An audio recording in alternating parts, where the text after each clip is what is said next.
الحمد لله.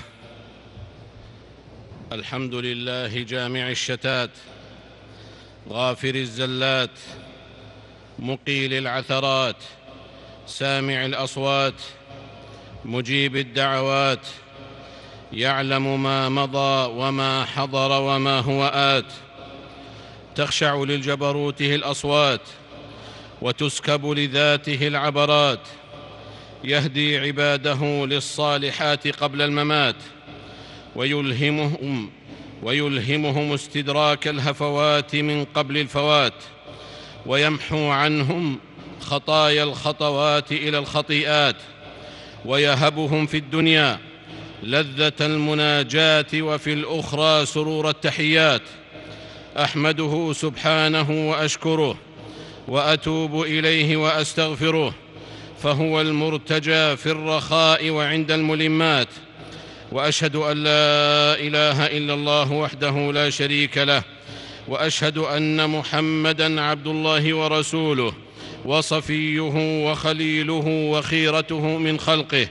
بلغ الرسالة وأدى الأمانة ونصح الأمة، أرسله الله للثقلين كافة بالهدى والبينات، فصلوات الله وسلامه عليه وعلى آله الطيبين السادات، وعلى أزواجه العفيفات الطاهرات، وعلى أصحابه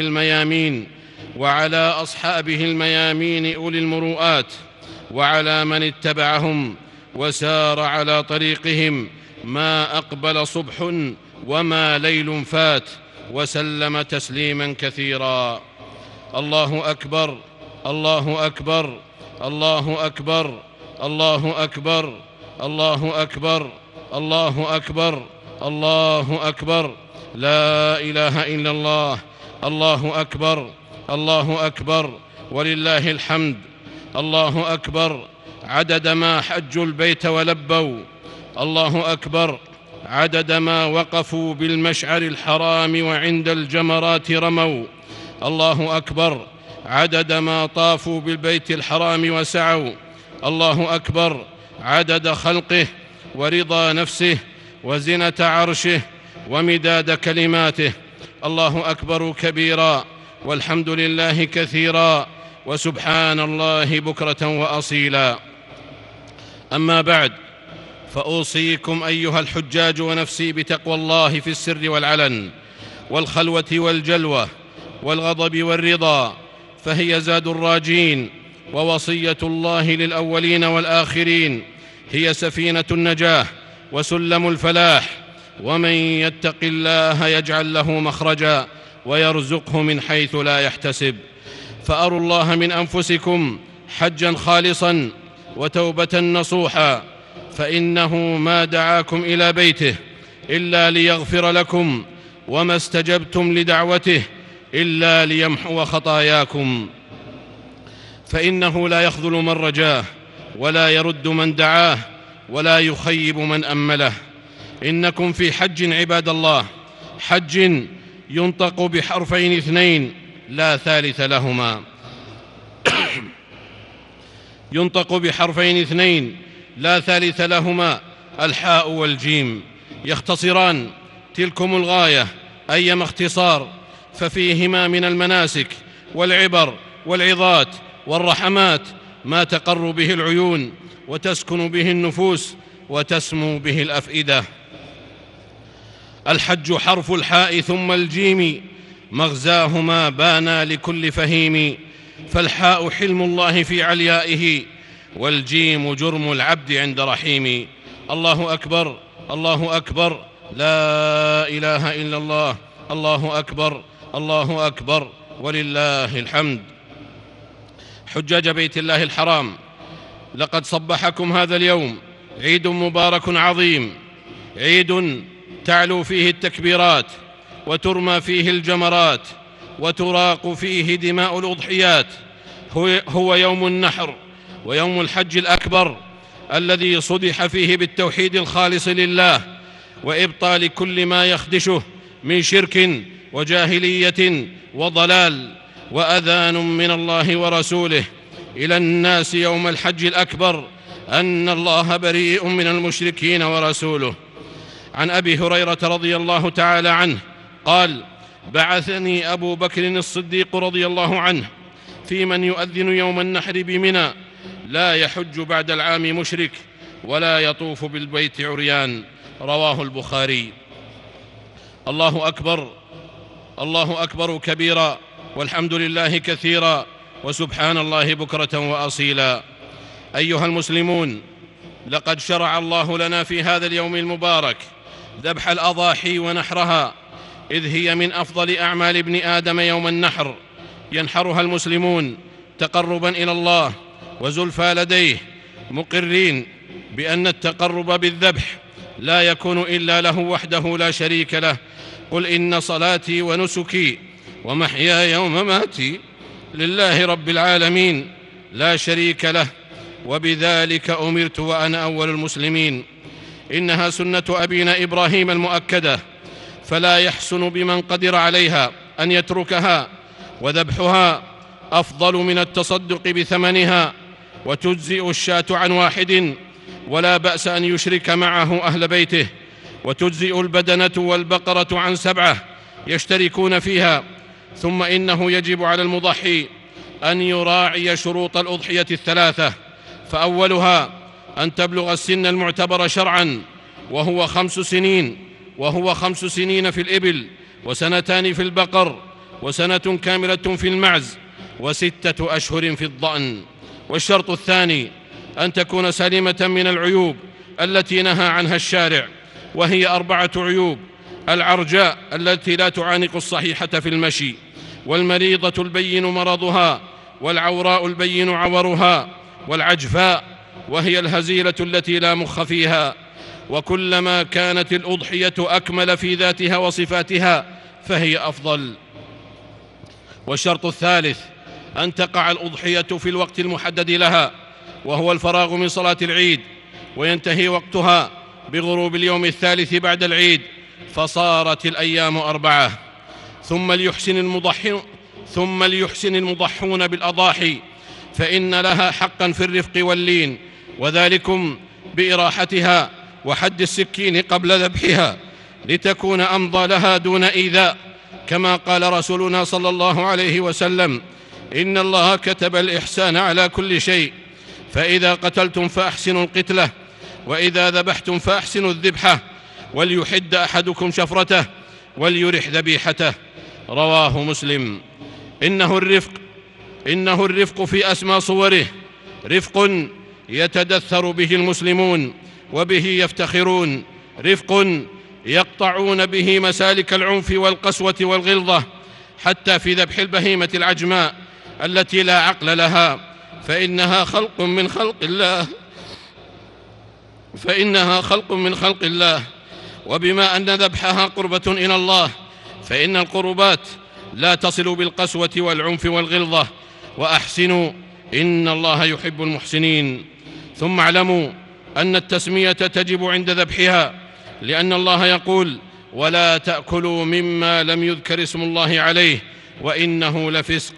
ويستحب للمضحي أن يأكل منها ويهدي ويتصدق، ولا يعطي الجزار أجرته منها.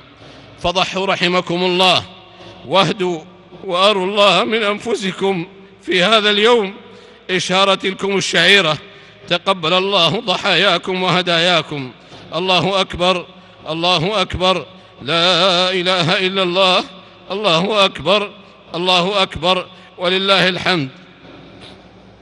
حجاج بيت الله الحرام في تجمع الحج العظيم يتجلى معنى سام من معاني الوحدة والتلاحم والتآلف، وأن الدين الإسلامي يجمع ولا يفرق، يؤلف ولا ينفر، وأن اختلاف الألسن والألوان والأنساب والأعراف لم يكن قط مانعا من اجتماع ذويه على صعيد واحد، يجأرون لرب واحد بهتاف واحد ولباس واحد، لا فضل لعربي منهم ولا أعجمي ولا أبيض ولا أسود، إلا بما يحمله في قلبه من تقوى خالقه.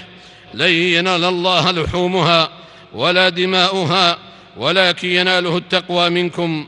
فالاجتماع على الحق رحمة كله، والفرقة شقاء كلها، والأمة الرابحة هي من تعي ذلكم الحمل العظيم، فتجعل من أولوياتها تحصيل ما يجمع ونبذ ما يفرق، وأطر نفسها على قبول اختلاف التنوع بينها وتحمله ما لم يكن اختلاف تضاد يتعذر الاجتماع معه. واعتصموا بحبل الله جميعا ولا تفرقوا، واذكروا نعمة الله عليكم إذ كنتم أعداء فألف بين قلوبكم فأصبحتم بنعمته إخوانا. الله أكبر، الله أكبر، لا إله إلا الله، الله أكبر، الله أكبر، ولله الحمد. حجاج بيت الله الحرام، إن نسككم هذا قد اجتمع فيه حرمتان: حرمة زمان وحرمة مكان، فزمانه شهر حرام ومكانه بلد حرام، وفي الحرمتين قوام معنى الأمن والاستقرار المفرزين السكينة والطمأنينة. فزمن النسك وعرصات المشاعر ينبذان كل شعار غير شعار التهليل والتلبية والتكبير. وقد رأيتم بأبصاركم وبصائركم وأنتم تؤدون مناسك الحج في عرصات البلد الحرام حاجة الأمة إلى الاستقرار في المجتمعات، وما يثمره ذلكم الاستقرار من أمن جسدي ومالي وفكري وغذائي وصحي، حيث إن جميع شؤون الحياة مرهونة به وجودا وعدما. فلا تمام لطاعة يعتريها خوف، ولا صفاء لعيش تنغصه فوضى، ولا تقدما إيجابيا وسط صراع. إنه الاستقرار الذي يقابل الشغب والاختلال، وإنه الانتظام الذي يقابل الفوضى والاستهتار. فبالاستقرار يسود الأمن، وبالأمن يؤدي المرء أمر دينه ودنياه بيسر وسهولة وطمأنينة بال. وإن السعي الهادئ واجتماع الكلمة الصادقة للأفراد والجماعات بلا التفات إلى ما يثلم الجماعة لهو الذي يوصل إلى المبتغى قبل الشوب بالالتفات، فإن المتلفت كثيرا لا يصل سريعا، والالتفات لا قيمة له ما دام الاستقرار هو المهيمن على مراحل العمل والمسير. ولقد صدق الله: ولا تنازعوا فتفشلوا وتذهب ريحكم واصبروا إن الله مع الصابرين. وإن المجتمع الفطن هو ذلكم الذي يغرس في أفئدة بنيه معنى حيازة الدنيا على حقيقتها دون تلبيس أو تزوير أو إغراء بصراعات ليسوا من بابتها. يؤكد ذلكم جليا نبينا صلى الله عليه وسلم في قوله: من أصبح آمنا في سربه معافا في بدنه عنده قوت يومه فكأنما حيزت له الدنيا بحذافيرها. رواه الترمذي والبخاري في الأدب المفرد. الله أكبر، الله أكبر، لا إله إلا الله، الله أكبر، الله أكبر، ولله الحمد. حجاج بيت الله الحرام، لقد نهى الله حجاج بيته العتيق عن الوقوع في الجدال الممقوت حال تلبسهم بنسك الحج العظيم، فقال جل شأنه: فلا رفث ولا فسوق ولا جدال في الحج. إنه توجيه إلهي كريم يدرك من خلاله الواعون أن الجدال المقيت ما كان في شيء إلا شانه، وما نزع من شيء إلا زانه، وأنه منشأ الخصومات وحاضنها، وهو معول يهدم ولا يبني، وحصى خذف يفقأ العين ولا يقتل الصيد، لا عاقبة له إلا الانحراف عن المسيرة العلمية الواعية واشتمال ضلال ثقافي مروع. كما قال النبي صلى الله عليه وسلم: ما ضل قوم بعد هدى كانوا عليه إلا أوتوا الجدل. ثم تلا رسول الله صلى الله عليه وسلم هذه الآية: ما ضربوه لك إلا جدلا بل هم قوم خصمون. رواه الترمذي. إن المسلم الواعي الصادق هو من لا يضيع وقته فيما لا ينفع، وإذا جادل بالحسنى، ويدرك جيدا أن الكلمة إذا تكلم بها ملكته، وإذا لم يتكلم بها ملكها. ثم إن أي جدال تسيطر عليه الحكمة لن يخرج عن دائرة الجدال المحمود، وهو ما يعود إلى المجتمعات بالنفع العام والخاص، شريطة ألا تكون حكمة مشوشة ينقضها قول الله جل شأنه: ادع إلى سبيل ربك بالحكمة والموعظة الحسنة وجادلهم بالتي هي أحسن إن ربك هو أعلم بمن ضل عن سبيله وهو أعلم بالمهتدين. والمجادل عباد الله لا بد أن يكون أحد ثلاثة: إما حكيما أو نزقا أو جاهلا. فأما الحكيم فإن الدين شريعته والرأي الحسن سجيته، وأما النزق فإنه إن تكلم عجل، وإن حدث أخطأ، وإن حاور لاسا. وأما الجاهل فإن حدثته شانك، وإن حاورته لم يرعك. ومن هنا تبرز الشخصية الحكيمة التي تفكر بحساب وتعمل بحساب، وتلجم الانفعال والحماس والخمول والاستكانة بلجام من عقل وفكر واتزان. الله أكبر، الله أكبر، لا إله إلا الله، الله أكبر، الله أكبر، ولله الحمد. حجاج بيت الله الحرام، إن من تأمل في مناسك الحج من أجر لمحسن النسك وما فيه من جزاء للمخطئ فيه ليدرك بحق أثر الثواب والعقاب في توازن المجتمعات والأفراد كما هو في العبادات، وأنه لا ينبغي لأي مجتمع مسلم أن يغفل عن تحقيق ذلكم المبدأ العظيم في أوساطه وعلى كافة أحواله، في عباداته ومعاملاته وتربيته وفكره وأسرته وبيئته واقتصاده وإعلامه وحقوقه، على الذكر والأنثى والشريف والوضيع والغني والفقير. كما أنه لن يستقر مجتمع إن حاز إلى أحد شطري هذا المبدأ فوضع ثقله على الثواب دون العقاب، والعكس كذلكم. فلن يفلح نهج لا يعرف إلا الثواب ولا يسلك إلا مسلك الإرجاء، وفي مقابل ذلكم لن ينهض نهج لا يعرف إلا العقاب ولا يسلك إلا طريق التنطع والمشادة والغلو. ولأجل ذلكم عباد الله وصف الله أمة الإسلام بأنها الأمة الوسط، وما جعلهم خير أمة أخرجت للناس إلا بتحقيقها مبدأ الثواب والعقاب، كل بحسبه، وهذا هو سر تفضيلها على من سواها من الأمم. وكذلك جعلناكم أمة وسطا، لأنها هي وحدها التي تملك هذا التوازن وتمسك به مع الوسط حتى لا يغلب طرف طرفا ولا يبغي جانب على جانب، حتى لا يغلب طرف طرفا ولا يبغي جانب على جانب. ولولا هذا المبدأ لتساوى المحسن والمسيء والصادق والكاذب والقاتل والمقتول. والله جل وعلا يقول: وما يستوي الأعمى والبصير والذين آمنوا وعملوا الصالحات ولا المسيء قليلا ما تتذكرون. ألا إنه ما عم مبدأ الثواب والعقاب مجتمعا إلا كان بين ذويه تعظيم للحقوق واتحاد ووئام وسياج لا يخرق وحرز لا ينتهك. وما اختل هذا المبدأ في مجتمع ما إلا على بعضهم على بعض، وكره بعضهم بعضا، واضطرب لديهم ميزان حفظ الضرورات الخمس، فاختل أمنهم على دينهم وأنفسهم وأموالهم وعقولهم وأعراضهم، وتمادى المخطئ في خطئه وتراجع المحسن عن إحسانه، فيضيع ميزان الله الذي ارتضاه لنفسه وحض عليه خلقه، ليجزي الذين أساءوا بما عملوا ويجزي الذين أحسنوا بالحسنى.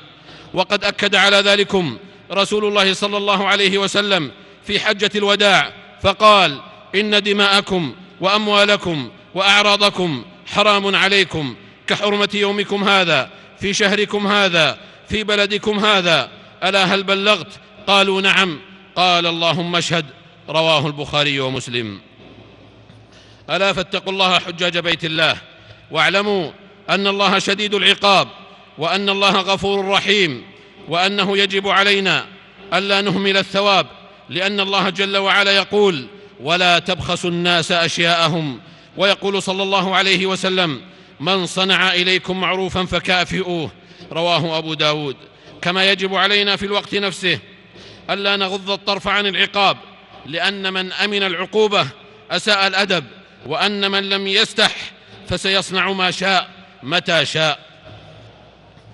وإذا كان الشيء بالشيء يذكر في أمر الثواب، فإن الشكر موصول لكل من أسدى إلى الحجاج معروفا في نسكهم خدمة لهم وعونا وتيسيرا منذ قدومهم إلى عرصات البلد الحرام حتى عودتهم إلى بلادهم سالمين، متمثلا ذلكم المعروف في إمام هذه البلاد المباركة وولي أمرها خادم الحرمين الشريفين، وفي عضيده ونائبه ولي عهده، وعموم قطاعاتها خدمية كانت أو أمنية أو تطوعية. فلهم منا جميعا الشكر والثناء والدعاء لهم بأن يجعل ما قدموه خدمة لحجاج بيت الله العتيق في موازين أعمالهم يوم يلقون الله. فإن من منن الله على عباده عبر العصور السالفة أن قيض الله لهذا البيت من يحسن وفادته، فتسابقت القبائل والدول على تقاسم ذلكم الشرف، قوم بالسقاية وآخرون بالإطعام، وتعاقبت على ذلكم الأجيال، كلما جاءت أمة قامت بحقه، إلى أن أكرم الله بلاد الحرمين الشريفين المملكة العربية السعودية بشرف القيام بشؤون وفود بيت الله الحرام حجاجا ومعتمرين، وفادة وسقاية وعمارة، وإنها لتفخر بذلكم أيما فخر قيادة وشعبا في كل ما من شأنه تسهيل السبل وتهيئة أداء المناسك، ناهيكم عن عمارة الحرمين الشريفين وتوسعتهما حينا بعد آخر بصورة فريدة ماثلة للعيان أمام القاصي والداني. جعلها الله بلادا آمنة مطمئنة محفوظة بحفظ رب البيت وسائر بلاد المسلمين. الله أكبر، الله أكبر، لا إله إلا الله، الله أكبر، الله أكبر، ولله الحمد. بارك الله لي ولكم في القرآن والسنة، ونفعني وإياكم بما فيهما من الآيات والذكر والحكمة.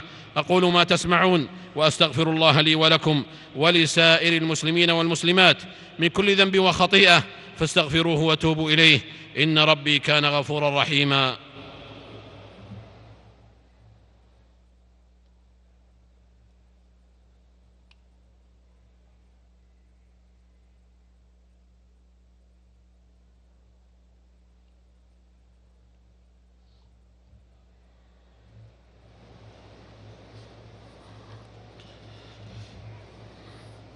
الحمد لله حمد الشاكرين، أحمده سبحانه على نعمه وآلائه، وأشهد أن لا إله إلا الله وحده لا شريك له، وأشهد أن محمدًا عبد الله ورسوله، فصلوات الله وسلامه عليه وعلى آله وأزواجه وأصحابه.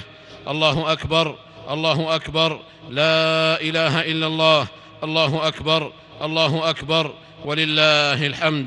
أما بعد، فيا حجاج بيت الله الحرام، لقد اجتمع لنبينا صلى الله عليه وسلم في حجة الوداع أمران عظيمان، أولهما إشارة الله له قبل ذلك بدنو أجله والتحاقه بالرفيق الأعلى، حينما أنزل عليه قوله: إذا جاء نصر الله والفتح ورأيت الناس يدخلون في دين الله أفواجا فسبح بحمد ربك واستغفره إنه كان توابا.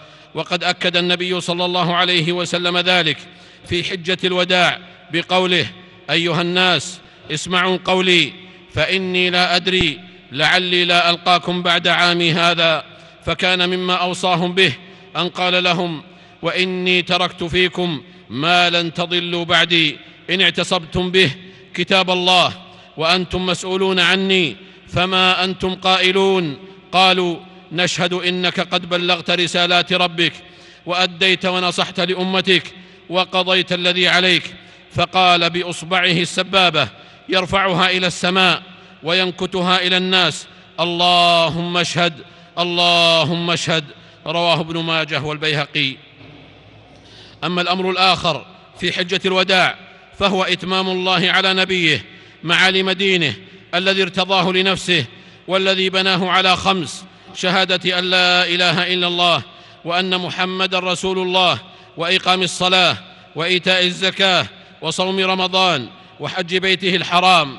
لقد أتم عليه دينه لئلا يكون للناس حجة بأنه دين ناقص أو أنه غير صالح لكل زمان ومكان، بل هو دين باق خالد لا أعدل منه ولا أسمح منه ولا أكمل منه ولا أقضى لحوائج الناس منه في معاشهم ومعادهم. وقد اتفق أهل العلم والحديث أن النبي صلى الله عليه وسلم كان واقفا بعرفة حجة الوداع يوم الجمعة، فأنزل الله عليه قوله: اليوم أكملت لكم دينكم وأتممت عليكم نعمتي ورضيت لكم الإسلام دينا. فاتقوا الله عباد الله، واجعلوا هذه الآية نبراسا لكم، فإن هذا الدين كامل لا نقص فيه بوجه من الوجوه، فهو دين التوحيد والعبادة والسماحة والوحدة والإنصاف والعدل والمساواة، وإنه ما شاد هذا الدين أحد إلا غلبه. وقد قال سفيان الثوري رحمه الله: من ابتدع في الإسلام بدعة يراها حسنة فقد زعم أن محمدا خان الرسالة. هذا هو الدين الوسط عباد الله، وأتباعه هم الأمة الوسطية، فهم وسط بين الغلو والجفاء، ووسط بين التكفير والإرجاء. وكذلك جعلناكم أمة وسطا لتكونوا شهداء على الناس ويكون الرسول عليكم شهيدا. والوسط هم العدول الخيار، فلم يكن للعدول أن يظلموا ولم يكن للخيار أن يشينوا. الله أكبر، الله أكبر، الله أكبر كبيرا. حجاج بيت الله الحرام، لقد نفرتم من مزدلفة صباح هذا اليوم بقلوب خاشعة متذللة مشرئبة راجية مغفرة الله ورضوانه. وليس السابق اليوم من سبقت به عربته أو سبقت به قدمه، وإنما السابق اليوم من سبق به عمله فأخلص حجه لله واتبع سنة نبيه صلى الله عليه وسلم. وما كان الله ليخيب من رجاه ولا ليرد من سأله ودعاه. واعلموا رحمكم الله أن المشروع لكم في نسككم بعد هذا، أن المشروع لكم في نسككم هذا بعد خروجكم من المزدلفة أن ترموا جمرة العقبة، وهي الجمرة الكبرى أقرب الجمار إلى مكة، فترمونها ب7 حصيات، لا تبالغون في صغرهن ولا كبرهن، تكبرون مع كل حصاه، ثم تنحرون هديكم إن كنتم متمتعين أو قارنين، ثم تحلقون أو تقصرون، والحلق أفضل، فقد دعا النبي صلى الله عليه وسلم للمحلقين 3 وللمقصرين 1. وتحلون من إحرامكم، فيباح لكم كل شيء حرم عليكم بسبب الإحرام إلا النساء، فإذا طفتم طواف الإفاضة حل لكم كل شيء حتى النساء. ولا يضر الحاج ما قدم من أعمال يوم النحر أو أخر، لأن رسول الله صلى الله عليه وسلم ما سئل عن شيء قدم ولا أخر في ذلك اليوم إلا قال: افعل ولا حرج، متفق عليه. فلله ما أعظم سماحته وتيسيره ورحمته بأمته، ولقد صدق الله: وما أرسلناك إلا رحمة للعالمين. ثم يبيت الحاج بمنى أيام التشريق وجوبا لفعل النبي صلى الله عليه وسلم ولقوله: خذوا عني مناسككم، متفق عليه.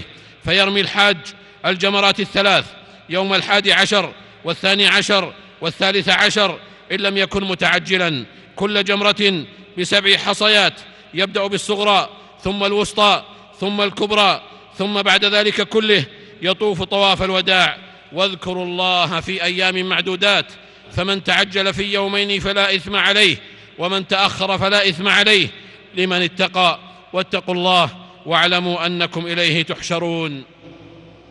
اللهم أعز الإسلام والمسلمين، اللهم أعز الإسلام والمسلمين، اللهم أعز الإسلام والمسلمين، اللهم انصر دينك وكتابك وسنة نبيك وعبادك المؤمنين. اللهم إن هؤلاء الحجاج عبادك أتوا إلى بيتك من كل فج عميق، يرجون رحمتك ويخشون عذابك، اللهم فابسط عليهم رحمتك وتقبل منهم حجهم وأجب سؤلهم. اللهم إنهم وفدوا إليك شعثا غبرا وقد باهيت بهم ملائكتك، اللهم فلا تخيب رجاءهم واشملهم بعفوك وجودك وكرمك، فإنك أرحم الراحمين وأكرم الأكرمين. اللهم هذا الدعاء ومنك الإجابة وهذا الجهد وعليك التكلان، وإنك قريب تجيب دعوة الداعي إذا دعاك، وإنك يا مولانا تسمع كلامنا وترى مكاننا ولا يخفى عليك شيء من أمرنا. اللهم إنا قد أصبحنا في بيت حرام وبلد حرام وشهر حرام ويوم من أفضل الأيام، اللهم فاجعلنا فيه من المقبولين، واغفر لنا ولوالدينا ولإخواننا المسلمين الأحياء منهم والميتين. اللهم آمنا في أوطاننا، اللهم آمنا في أوطاننا، وأصلح أئمتنا وولاة أمورنا، واجعل ولايتنا في من خافك واتقاك واتبع رضاك يا رب العالمين. اللهم وفق ولي أمرنا لما تحبه وترضاه من الأقوال والأعمال يا حي يا قيوم. اللهم أصلح له بطانته يا ذا الجلال والإكرام. اللهم وفقه وولي عهده لما فيه صلاح البلاد والعباد. ربنا آتنا في الدنيا حسنة وفي الآخرة حسنة وقنا عذاب النار. سبحان ربنا رب العزة عما يصفون، وسلام على المرسلين، وآخر دعوانا أن الحمد لله رب العالمين. الله أكبر، الله أكبر، لا إله إلا الله، الله أكبر، الله أكبر، ولله الحمد.